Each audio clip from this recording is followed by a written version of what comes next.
Coucou mes dreams, coucou tout le monde, j'espère que vous allez bien par la grâce de Dieu. Merci de revenir encore, de rester connecté avec moi dans notre communauté YouTube. Merci pour tous vos commentaires, merci pour toutes vos participations. Alors aujourd'hui, j'espère que vous allez bien déjà. Quant à moi, je vais super, hyper bien par la grâce de Dieu. Alors aujourd'hui, nous allons entamer directement la partie 2 de notre sujet que nous sommes en train de traiter, qui est celui de la peur. La peur cause énormément de désastres que nous ne pouvons du tout imaginer, que nous ne pouvons du tout mesurer. Beaucoup de personnes qui souffrent, sont malades à cause de cette émotion dangereuse qui réside en nous. Donc, dans le cadre, comme nous sommes dans le cadre du business, de l'entrepreneuriat, de l'e-commerce, la peur crée tellement de choses que la majorité, on a toujours peur de vouloir s'engager. Et même bien quand on s'est engagé, on a fait le sacrifice, on a toujours peur. Et si ça ne marche pas, et si ça marche, et si je perds tout mon argent, ici. Alors, c'est la raison pour laquelle nous avons bien jugé qu'il est temps véritablement d'aborder le sujet, l'identifier, l'appeler par son nom et traiter avec lui d'une manière définitive afin de ne plus souffrir encore de cette émotion dangereuse. Alors, restez avec moi comme nous entrons dans notre brief du sujet. Bienvenue encore dans cette vidéo, dans notre communauté. J'espère que vous allez bien. Quant à moi, je vais super hyper bien par la grâce de Dieu. Je suis très contente lorsque je me prépare à partager des éléments clés qui m'ont aidé, qui m'ont boosté. Ça m'aide beaucoup. Je suis très content et très très reconnaissant en Dieu. Alors, nous allons entrer directement dans le brief de notre sujet. Comme deuxième point, aujourd'hui, nous allons parler de l'émotion de la peur. Vous savez, la peur qui est une réponse émotionnelle intense déclenchée par la perception d'une menace ou d'un danger. Par exemple, l'on a toujours de temps à autre, pour ceux qui se trouvent dans cette émotion de la peur, vont se retrouver dans cette situation où ils commencent à ressentir de la peur lorsqu'ils anticipent un préjudice, soit physique, soit émotionnel ou psychologique. Par exemple, il y a des personnes qui développent cette émotion de la peur sur certaines espèces animales. Vous voyez, sur cette espèce des animaux, ils développent cette émotion de la peur.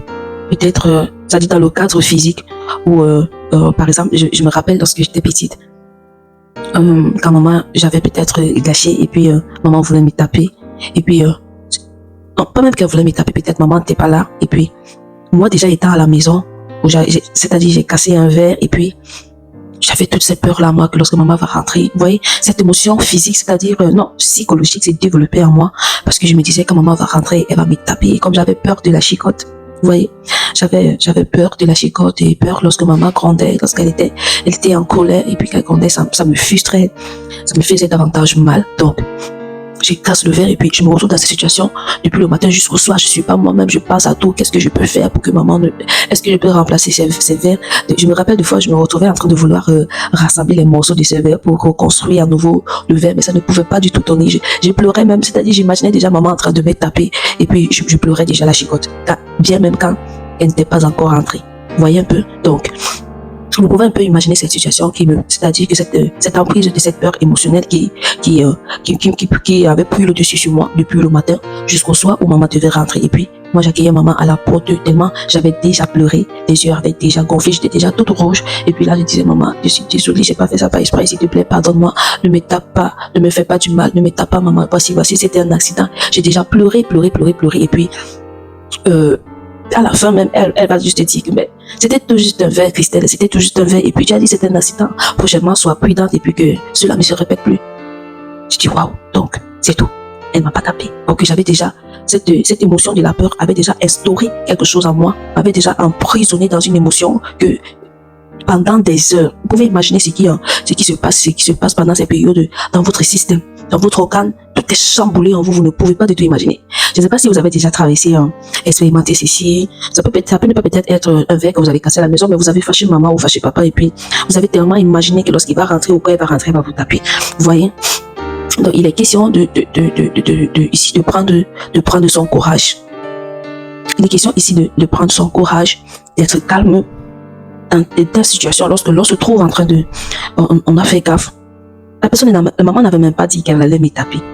Mais parce que j'imaginais, en fait, c'était cette émotion de la peur qui avait mis cette imagination dans ma tête, dans mon cerveau. Et puis, je ne pouvais du tout rien faire, rien réfléchir que de penser que maman, elle allait me heurter, elle allait me faire du mal, elle allait me faire... Désolée pour cela, j'ai été interrompue. Alors, donc, comme je le disais tantôt, dans ce cas où j'ai cassé le verre, je pouvais penser à rien d'autre que aux étapes ou des actions que maman allait mener sur moi. Elle allait me taper avec quoi? Je me posais de telles questions. Est-ce qu'elle va me fouetter avec la ceinture? Est-ce que ça sera avec le courant? Est-ce que ça sera avec une barbouche? Est-ce que ça sera avec les mains? Ok, comment est-ce qu'elle va commencer? Elle va commencer par me gifler ou elle va me priver peut-être de ce que j'aime et tout et tout. Qu'est-ce qu'elle va faire et tout? Oh, que c'était pas ça. Donc c'était pas ça. Dans ce cas-ci, je pense, à mon avis, que lorsqu'on a fait face à cette attaque émotionnelle, physique, dangereuse, gardons notre calme, rassurons-nous que notre sang reste froid, rassurons-nous que notre température reste à 37, on se calme, d'accord? Ok? C'est juste un accident qui peut arriver à tout le monde. C'est comme ça qu'on doit s'agir pour pouvoir surmonter à cela. Donc c'est quelque chose que l'on ne peut t'aider à batailler cela, mais l'on peut te donner des éléments sur comment batailler cela pour éradiquer la peur dans sa vie.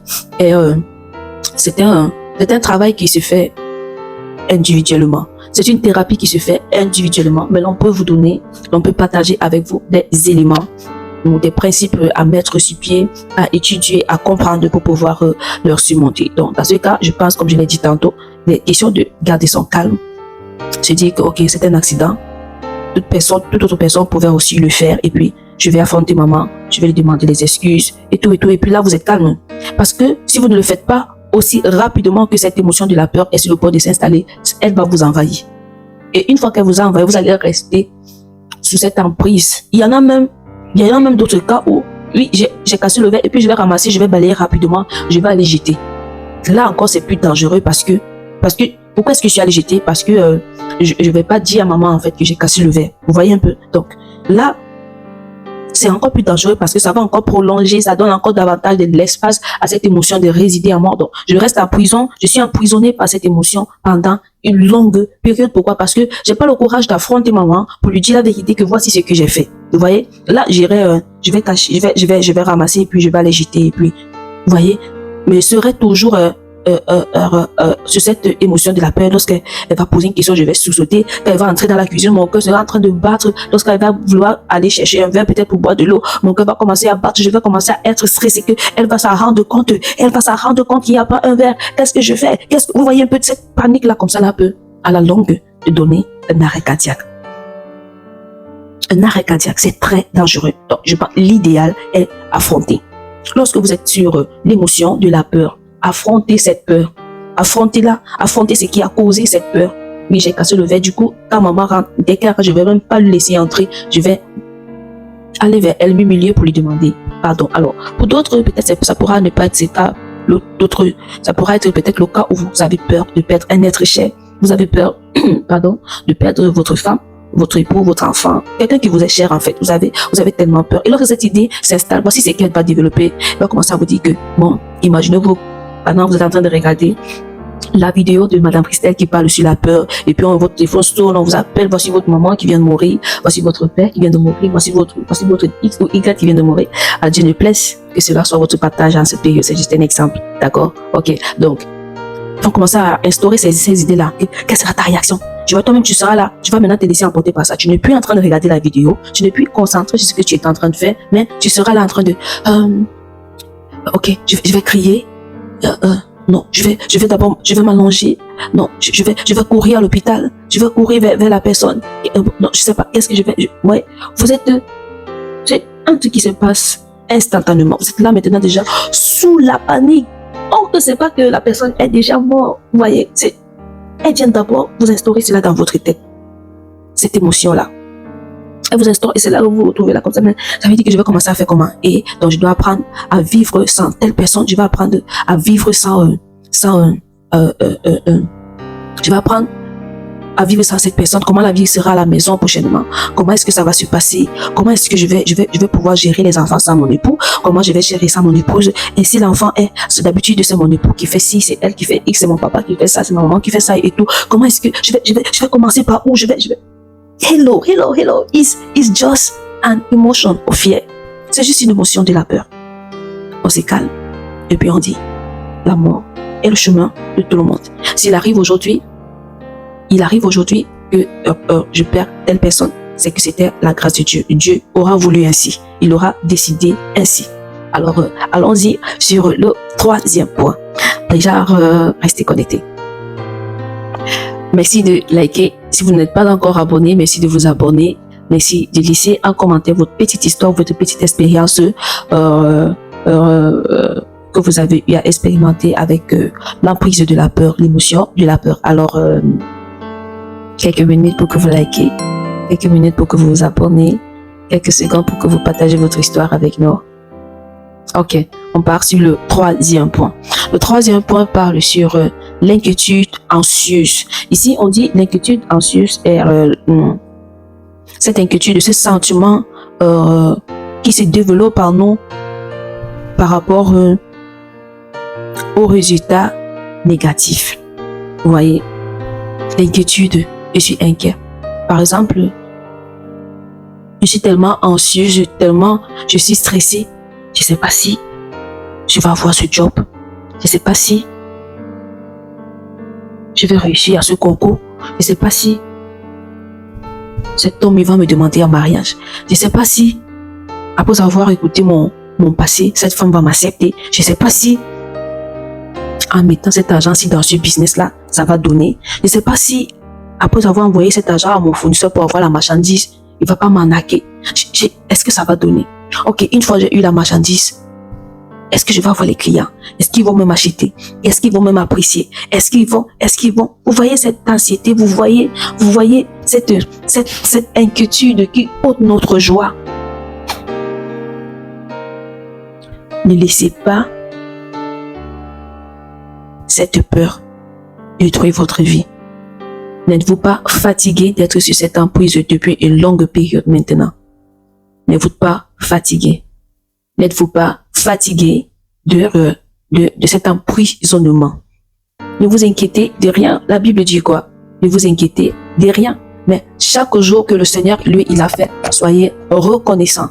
Soyez reconnaissant de tout ce qu'il aura fait pour vous. Et puis, contentez-vous de ce que vous avez présentement. Contentez-vous de ce que vous avez dans votre main présentement. Contentez-vous de cela et laissez le lendemain entre les mains de Dieu. Recommandez votre lendemain entre les mains de Dieu. Remettez-le tout entre vos mains. Parce que si lui, il avait déjà décidé que, ok, ce job n'était pas fait pour vous, vous n'allez pas l'avoir.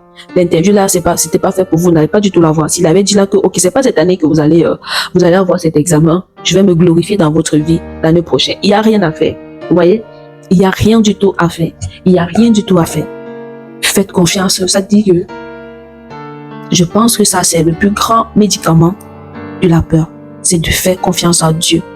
Lui donner, ça dit que lui faire confiance de tout notre cœur. Yes. You're going to trust God with all your heart, all your soul, and all your being. You're going to trust God. You're going to trust God with all that which you have. Faites-lui confiance avec tout ce que vous avez. Reconnaissez et sachez que tout ce que vous êtes aujourd'hui, c'est la grâce de Dieu. Comprenez que tout ce que vous avez aujourd'hui, c'est la grâce de Dieu. C'est lui qui a permis, c'est lui qui vous a donné cela. Alors, si du jour au lendemain, il arrive que vous perdez cela, lui, il l'aura permis. C'est parce que peut-être il prépare une autre chose plus grande pour vous, ce que vous avez présentement. Ne laissez pas du tout cette inquiétude anxieuse vous emprisonner. Alors, je ne sais pas si vous avez appris quelque chose, je ne sais pas si cette deuxième partie était ce deuxième point et troisième point. Le deuxième point qui était l'émotion de la peur, le troisième point qui était l'inquiétude anxieuse. Je ne sais pas si c'était riche pour vous. Vous avez appris quelque chose, vous voulez connaître davantage, vous voulez avoir plus d'éléments, plus de points sur comment surmonter d'une manière radicale cette peur dans votre vie, dans votre famille. Restez connectés pour la prochaine vidéo où nous allons encore partager d'autres points plus intéressants avec vous. Alors d'ici à là, que le Seigneur vous bénisse. Vous êtes la meilleure version de votre personne. Dieu, il vous a tellement aimé. C'est la raison pour laquelle il nous a créés à son image et à sa ressemblance. Alors, vous n'êtes pas venu sur terre pour accompagner les autres. Vous êtes venu accomplir la mission pour laquelle Dieu vous avait envoyé sur cette terre. Alors que le Seigneur bénisse votre business, qu'il bénisse dans quoi vous entreprenez, qu'il bénisse les œuvres de vos mains, qu'il bénisse vos familles. D'ici à là, rendez-vous à la prochaine vidéo. Ciao, ciao.